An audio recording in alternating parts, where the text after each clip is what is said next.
Votre matinale info, Nico Saliagas. Dans un instant, on vous parlera évidemment du reste de l'actualité avec notamment le sport et le foot féminin. Mais tout de suite, le centre antiterrorisme d'Europol publie ce matin un rapport sur la stratégie de communication de Daesh, Hélène Zellani. Oui, et Salomé Legrand a pu le consulter en avant-première pour Europe 1.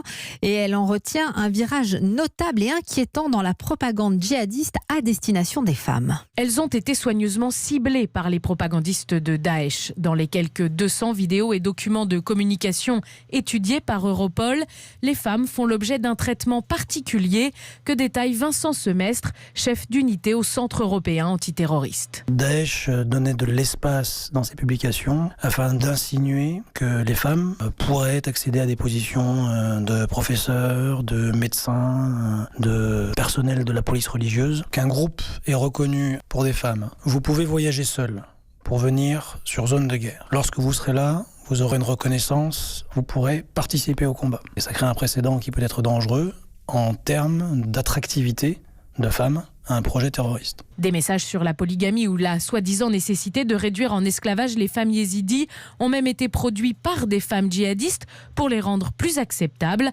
Les spécialistes craignent que ce virage soit adopté par d'autres groupes terroristes et rende la menace encore plus durable. Salomé Legrand.